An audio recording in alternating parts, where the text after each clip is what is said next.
নমস্কার, সুপ্রভাত। কেমন আছেন আপনারা সবাই? অনন্যার ব্লগসের আরও একটি নতুন ব্লগে আপনাদের জানাই অনেক অনেক অনেক স্বাগত।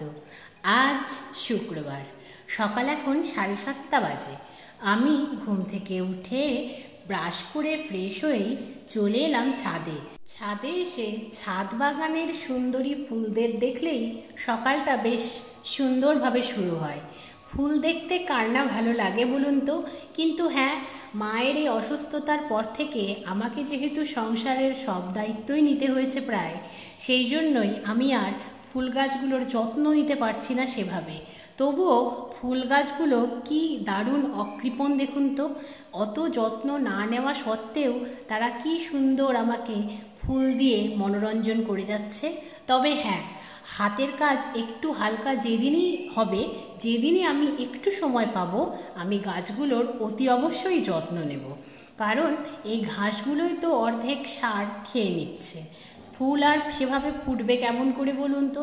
আর তার মধ্যে রোদ বৃষ্টির যা খেলা, এতে করে আরোই ঝামেলা হচ্ছে। তো যথারীতি গতকাল যে জামা কাপড়গুলো শুকিয়েছিল না, সেগুলোকে ছাদে দিয়ে দিলাম। আর ঠাকুর ঘরের সামনে দিয়ে নিচে আসার সময় দেখলাম জবা ফুলগুলো ঠাকুর ঘরের বারান্দা দিয়ে এত সুন্দরভাবে ভেতরে এসে গেছে যে বেশ জবা ফুলগুলো তুলে নিতেও আনন্দ লাগলো। যাই হোক, যথারীতি ফুল তোলার কাজ কমপ্লিট করে চলে এলাম নিচে। নিচে এসে ঘি দিয়ে ব্রেডগুলোকে টোস্ট করে নিলাম। তারপর চা সহযোগে খাওয়া হয়ে গেল। তারপরেই যথারীতি চলে এলো মাছ কাকু। মাছ কাকুর কাছ থেকে আজকে রুই কাতলা দুরকম মাছ নেওয়া হলো। আর তার সাথে বসেছিল একটা ম্যাও, সে শুধু ম্যাও ম্যাও করেই গেল। মাছ কাকুর কাছ থেকে মাছ নেওয়া হয়ে যাওয়ার পরেই আমি চলে এলাম ঘরে। ঘরে এসে যথারীতি বেডটাকেও গুছিয়ে নিলাম। বেডটাকে গুছোতে গুছোতেই চলে এলো কল। গ্রামে যেতে হবে আজ আমায়। এইবার রান্নার দায়িত্বটা কে নেবে?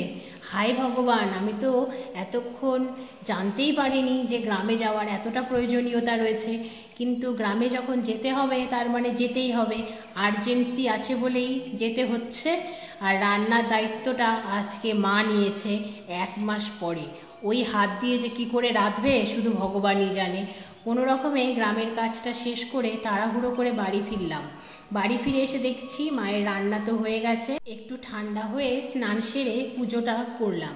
পুজো করে দেখছি আকাশে মেঘ জমছে, তাই আর রিস্ক না নিয়ে চলে এলাম ছাদে। ছাদে এসে দেখছি জামা কাপড়গুলো পুরোই শুকিয়ে গেছে। সেই জন্যই ভাবলাম জামা কাপড়গুলো নিয়ে যাই, তারপরেই শান্তি মনে লাঞ্চ করা যাবে। কারণ ওইভাবে আকাশের দিকে তাকিয়ে লাঞ্চ করা খুবই দুরূহ ব্যাপার।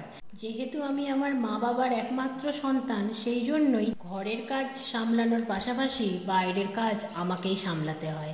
এই যে আমি ছিলাম না, মা রান্না করেছে, গ্যাস পরিষ্কার করেছে, রান্নাঘর পরিষ্কার করেছে, তাতেই মায়ের হাতের যন্ত্রণা 3 গুণ বেড়ে গেছে। যাই হোক, আমি চলে এসেছি। কিন্তু মায়ের যন্ত্রণা তো মেডিসিন লাগিয়েও কমছে না বলছে। মাকে এখন পুরোই রেস্ট দিচ্ছি। এখন তো বাকি কাজ আমি করব, যেরকম আমি করি আর কি। কিন্তু আজকে গ্রামে না গেলেই হতো না, কাজটা করা ভীষণ জরুরি ছিল। এরকম যারা আমার মতো আছেন শুধু তারাই বুঝতে পারবেন আমার লাইফের স্ট্রাগলটা ঠিক কতটা কঠিন। এই জীবনযুদ্ধে আমি পুরোই একা। কারণ যে কাজটা আমি করে ওঠার সময় পাই না, সেই কাজটাই সেখানেই পড়ে থাকে অসম্পূর্ণ হয়ে। তাই আমার জীবনযুদ্ধের লড়াইটা ভীষণ কঠিন। দেখুন, আপনাদের সাথে গল্প করতে করতেই আমার আজকের সব কাজ মোটামুটি কমপ্লিট হয়ে গেল। এখন সান্ধ্যকালীন চা পর্ব সেরে মার মেয়েতে মিলে কিছুক্ষণ টিভি দেখলাম। তারপর ডিনারের টাইম হতেই প্রথমে বাবাকে ডিনারটা সার্ভ করে দিলাম।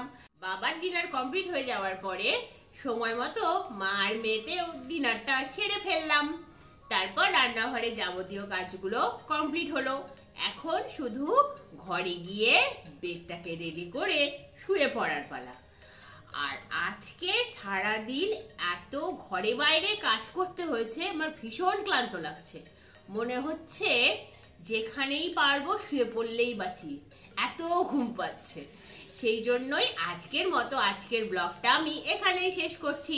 আর আপনাদের সঙ্গে দেখা হবে খুব শিগগিরই অন্য একটা নতুন ব্লগে। আপনারা সবাই খুব ভালো থাকবেন, সুস্থ থাকবেন, সাবধানে থাকবেন।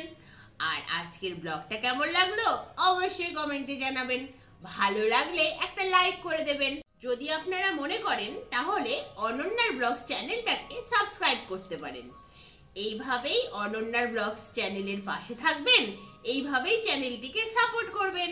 তাহলে আজকের মতো আসি। Good night, bye bye.